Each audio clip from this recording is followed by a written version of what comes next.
So welcome to those of you who are watching this video. I'll do a very quick intro and then I would love to spend some time hearing from Jess. So my name's Mel. I'm going to put full detail about my role at the Lumery and the Lumery in the blurb of this video, so we won't do that now.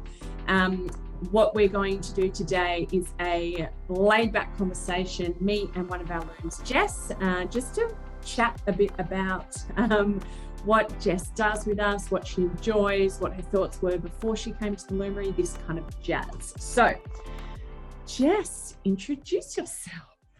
Hi, everybody. Hi, Mel. So my name's Jess. I'm a business analyst at the Lumery. Probably one of the biggest questions I get to a lot is, what is your job and what does that actually mean? You're a business, but you're an analyst. And the way that I like to phrase what I do and the value that I bring within the Lumery and on clients is getting everybody to understand the why. So what is the customer problem? How are we going to achieve it? And ensuring that that why we're doing what we're doing is clear from every role of whether it be product, delivery, whatever kind of management person, all the way down to those that are at the implementation stage, to help ensure that all the solutions and the stuff that we're working on is correctly to scope, is going to achieve the outcomes that we're after, and effectively just trying to empower every individual within a team to have access and understand why we're doing things, so that we're delivering the right thing in the right amount of time and the value that we're wanting out of it at the end of the day.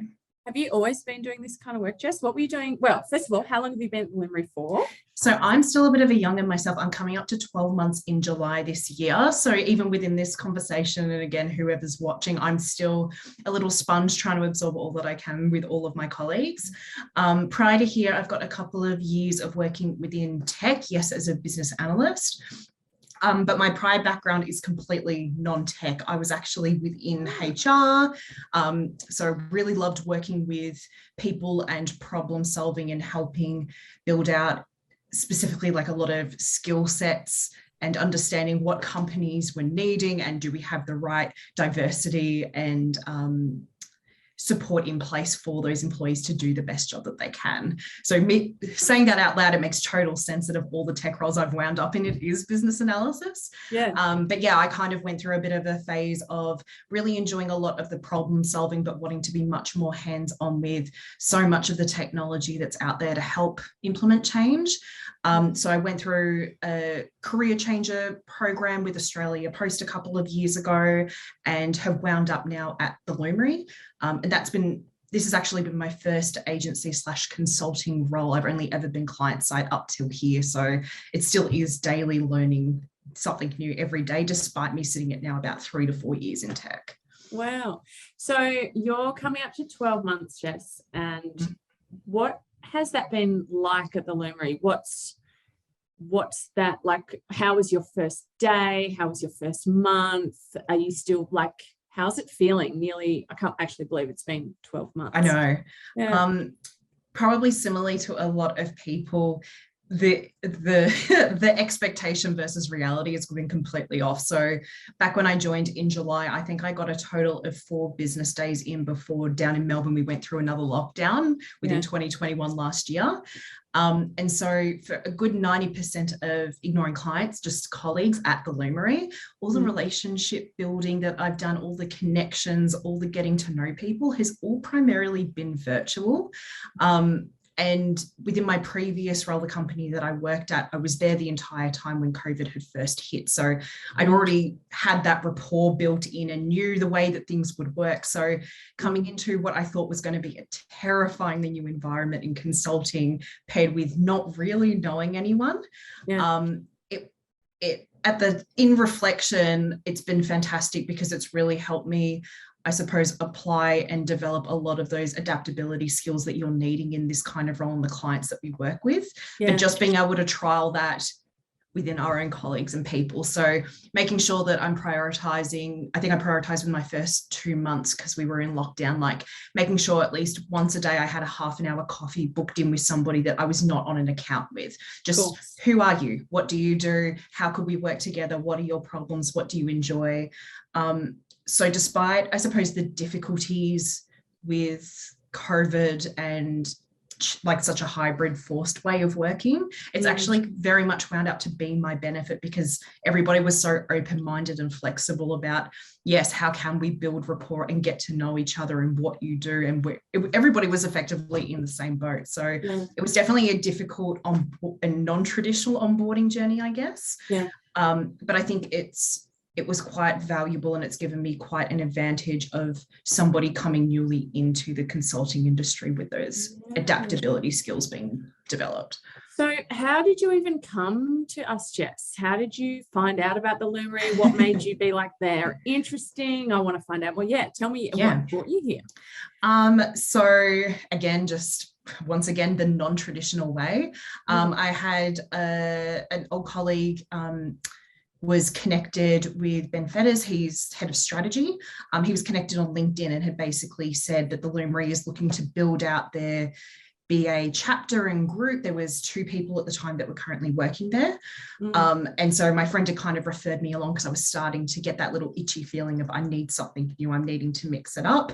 And so when I talked to the HR team member at the time and Ben, I was just so impressed with such a clearly articulate vision, North Star, passion, but also being very realistic. I find with a lot of companies and where you work for, a lot of the company culture and values are really, really clear, but what actually seeing that down as like kind of the lemming that's sitting underneath all those management layers, actually seeing them walk the walk and talk the talk.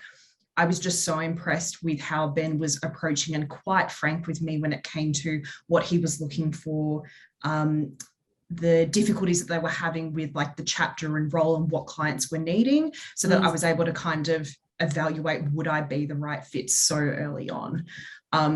So I think the fact that it was a much more casual approach, and to be honest, like the first tech role that I've not had to go through 50 different hoops of layers of meeting people and tests, et cetera, et cetera.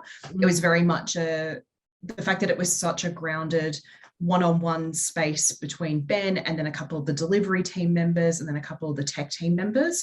I think that also really helped my impressions of, we're looking for the right people and the right fit. It's not, and as you would know, being a woman within this industry, it's not you need to tick off every single box that is needed in that position description. So a lot of the imposter syndrome that I felt really early on with being connected and thinking, oh, can I do this? And I've never worked at a consultancy and MarTech. A lot of that really subsided. My worries for that subsided really early on just because of the people. Like it's just the right mix of people and the priority of culture first. It's true within this business. I remember talking, Jess, to a candidate a couple of weeks ago, and he said, and I was like, how's the process going so far? You've met so-and-so and so-and-so, how are you going? And it was so nice. He said, oh, they actually just told me about some stuff that's going to be a challenge and that's not working well here. And I was like, isn't that cool? And he's like, yeah, I feel like I actually know what I'm in for. And I'm sure you've had jobs just before where you're sold this absolutely perfect dream and then you get in, because nothing's perfect. So I do actually think that's something we do really well here. It's like we can hand on heart say these are the things we do really well and this is what you're going to get. And we can also be quite open about, look, we're growing and here are the challenges and this is why we need you and your skills. So that's really cool that you can relay that same experience as well. 100%. The transparency's there. That's awesome. You actually gave me this awesome question before, Jess, when I was asking you, what should we chat about? And I think I'd love to know, because you mentioned like coming into a consultancy, and what assumptions did you come in with that proved to be absolutely 100% accurate, and what has been surprising and you've kind of changed your mind about it? Yeah.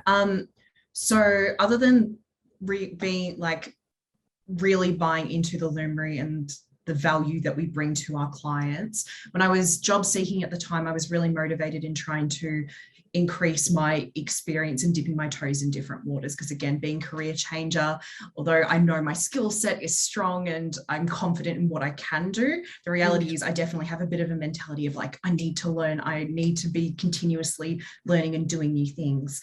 And so my biggest assumption coming in and on board for the Lumery was twofold. The first key thing was context switching and balancing having so many clients. My BA colleague at the time who helped me on board, I remember the first time he took me through a timesheet, and I think at the time he was on 5 or 6 different clients, and seeing him breaking his day up into 15-minute slots and logging them all mentally, I was just like, this is absolutely insane. But also every single person that I spoke to that were on more than 2 to 3 clients loved it. It wasn't them coming to it with a fear and a worry of, I'm spreading myself too thin and I can't do my best kind of work. It was actually, they really helped me put on the head the concern of, I won't be doing enough, I won't be giving enough value, I won't be performing my role. It's like, no, because of the fact that in consulting, we're spread across so many clients that are needing our help, what it actually forces you to do is really prioritize what needs to get done, rather than spinning in the vortex that we all do of, there's 50 million things and I could do all of this. And it also played to a strength of really people being able to really focus in on the skills that they were wanting to develop too. So the fact that because we've got such a wide array of clients that have wide array of problems with marketing tech, it also means that at times our team members are able to have that conversation and cherry pick and go, I want to work on this platform or stack, or I want to be able to upskill and get experience in this area or use this part of my toolkit because I haven't. And so the fact that the company really considers what you're wanting to do and how you're wanting to develop, and therefore matching you with the client opportunity at the same time, amazing. And as I said, I didn't think that would be a priority at all. I thought it would come in and it'd be like, okay, Jess, you've got X hours free this week. We're popping you over here. Go forth and prosper. So my worries about being able to kind of hit the ground running and doing a balancing act, again, it's pretty similar to what I'd said about onboarding. It's really helped me be a lot more flexible, agile, adaptable when it comes to my work and my skill set, which truly is kind of why I wanted to move into this environment. And then the other thing that I think it's something that, like, even with candidates, when I've helped out with interviews, it's a question that comes up often, it's an assumption, is how do you learn MarTech? How do you get to know all of these programs and what we do and best practice? And the thing that I came in was, okay, I'm just going to have to keep my head down, learn all of the things overnight because our clients expect it. The reality is that our industry and the work that we do is evolving so fast and rapidly because new capabilities come, new problems come up, data evolving. It means that no one can truly know every single platform, every single capability, every single skill set, and the best way of doing stuff. And so although at the Lumery, we are the subject matter experts when it comes to implementing and supporting MarTech, it's because all of us are diverse and have the breadth in applying ourselves and different understanding of all of these tools across the whole industry. That's why we're so great. We're never going to have one person that's going to know every single thing 100%. That's just impossible. And so I think my assumption and worry coming in of, I need to be the subject matter expert in MarTech, not true at all. It's I need to be confident in my skill and role as a BA for the company, and I need to be really interested and focused in wanting to learn all of this stuff. But the assumption, and like self-imposed assumption, that I need to know everything before I can start helping and working out, it isn't true. That's really cool. I think that's really cool, Jess, because it taps into one of our values, which is about curiosity and always being curious. And I think if people come in and they think that they are expected to know everything and be perfect and can just hit the ground running on everything, like, it's not like that, and people don't thrive in those kind of environments. So I think that's a really nice reminder of one of the things that really matters to us, is that we do not just understand people are going to need to keep learning, but we're like, this is our jam, this is what we want you to do. We don't expect everyone to be expert on every tiny little thing. 100%. Last question or two, Jess. What's like, if I were a fly on the wall in your house, what would I see you do all day? What is a standard? I don't think there is really such a thing as a standard day. What's like a sort of typical day in the life of Jess, BA at the Lumery? So I think, and this is something that us in the chapter have been talking about quite a bit, within the last couple of years, we've transferred from being assumed to be the person that either gets given a whole bunch of data or information and problems, and we have to sort through and translate them to outcomes and solutions, to instead being much more collaborative and connecting and working with people and a range of people rather than those that we assume will have the right answers.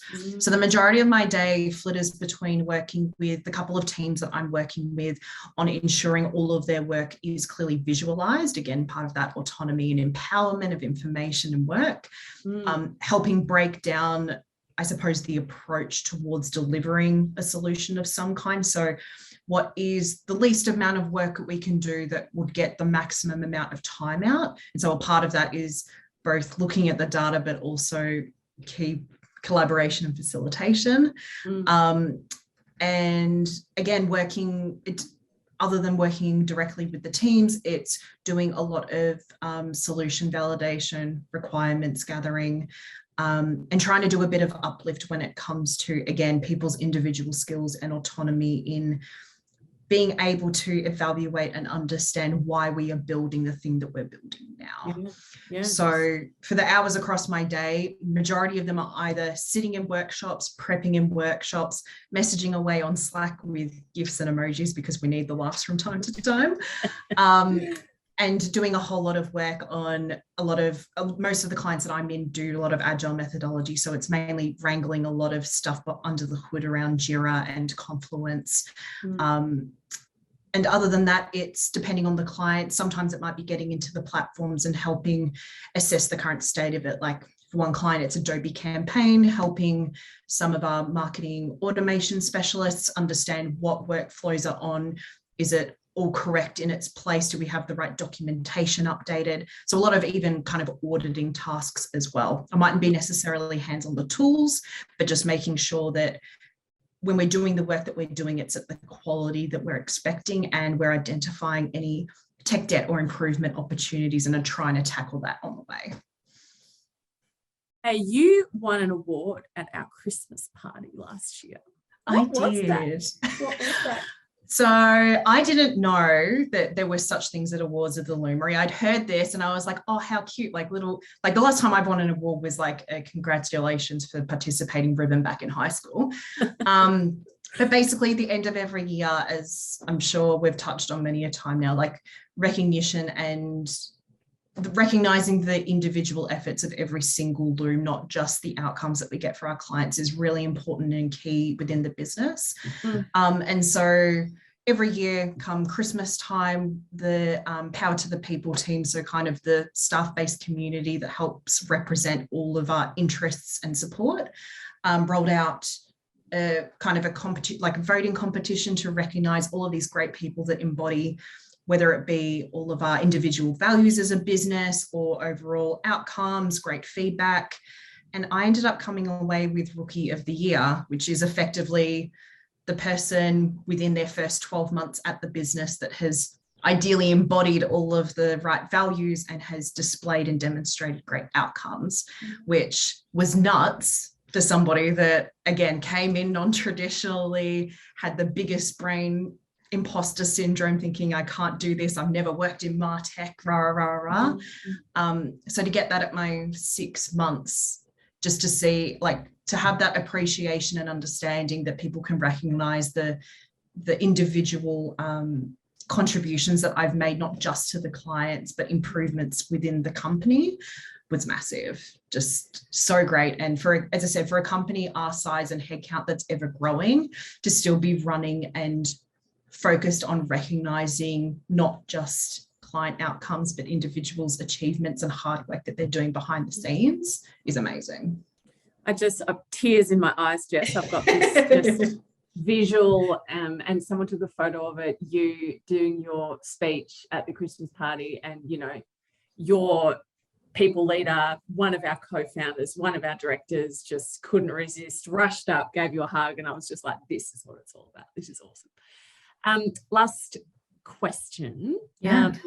I always think, you know, recruitment and stuff, it's kind of like dating, right? Like, we want to find people that really are a really great kind of cultural add for us, lots of skills, all that kind of stuff, but it also matters just as much that we're a good fit for them. So yeah, it's probably a bit of a weird question, but what, like, talking to people thinking about coming on board with us, who describe for me some attributes or whatever comes to mind of people that you feel like, we're not, I really move away from like cultural fit, this idea of you have to be exactly like everyone else. It's not like that. We're actually looking for diversity, but we have a style, we have a way of doing things, we have, our values, we have a personality. So what comes to mind when I ask you, like, you're talking to the crowd, who is going to love working with us? What comes to mind?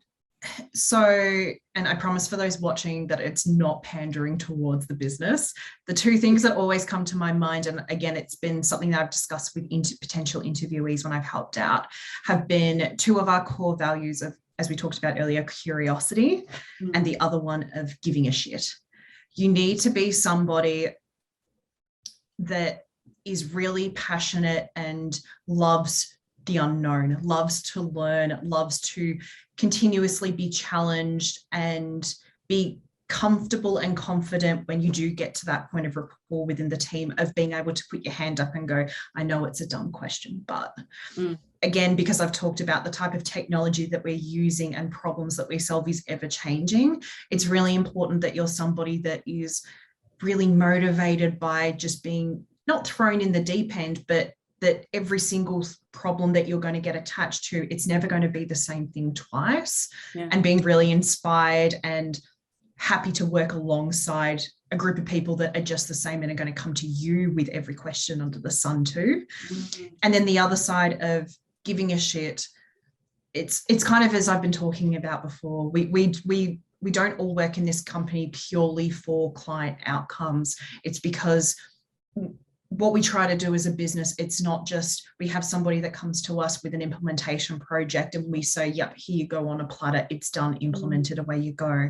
We want to support, we want to develop, we want to uplift the way that they work, the capabilities that they have, the type of tools they use. It's not the type of business and company that you come and clock in, clock out. But at the same time, it's not that type of environment, I will say, unless that's what you're driven by, of the work hard, play hard. I still do an 8-hour day, but I don't do my 8 hours in mental autopilot, no one talking to me, no one questioning what I'm doing or asking me for help. It needs to be, you need to be driven and inspired by the type of people that are always going to be driven into understanding that why, and always wanting to think about what's the best way that we can either improve this or change this or produce this at the end of the day. So if somebody is coming and they're just like, I'm inspired by, the clients that you work with and I'm good at my job, I say, okay, but one further, if I come to you and want to question how you're rolling out something or the client wants a change in it, will you be the type that's open-minded and wanting to have a conversation? Or will you be the type of, that's not my problem, go speak to the right role? All of us are just really passionate about what we do and moving beyond the numeric or tangible outcome of a solution at the end of the day. And so I say to people, if you love the learning and problem solving and you love working around people that care about the quality of the work that they do and the bigger picture, Lumery is the place for you. Love it. I think you've described that beautifully, Jess. And I love that you've made the distinction between we care a lot, we work hard, we're committed, but it's not a 24-hour culture. Absolutely not. And that's probably what the other assumption that I had coming in here. And like, I got warnings from old colleagues that have worked in consultancies of like, you'll be pulling 50, 60-hour weeks and the benefit of flitting, like, you'll never be on one client longer than a couple of months. Like one of the clients I'm on, I've been on since my first day at the Lumery and I've not moved. But it's just that there's been such a myriad of different complex problems and opportunities that I've been able to help work on. It's just the case that it's genuinely a company where you can work as long or as much as you would like, but the expectation of working beyond that 38-hour week, because that's our culture and that's not who we are. What we want to do is make sure that within that 38 hours, we're all just really happy and proud and give a shit about what we've delivered and what we're doing. For sure. Amazing. Hey, how do we go sticking to 10 minutes, do you reckon? Probably much longer. Sorry. I don't know why I ever think I'm going to do an interview that's 10 minutes. There we have it. Hey, Jess, thank you so much for your time, and thanks for tuning in, anyone who is listening. And we hope that we get to meet you if you're someone who ends up joining us and is going to be someone who thrives with us. We can't wait to meet you. So thanks for watching, and thanks, Jess. Thanks everybody.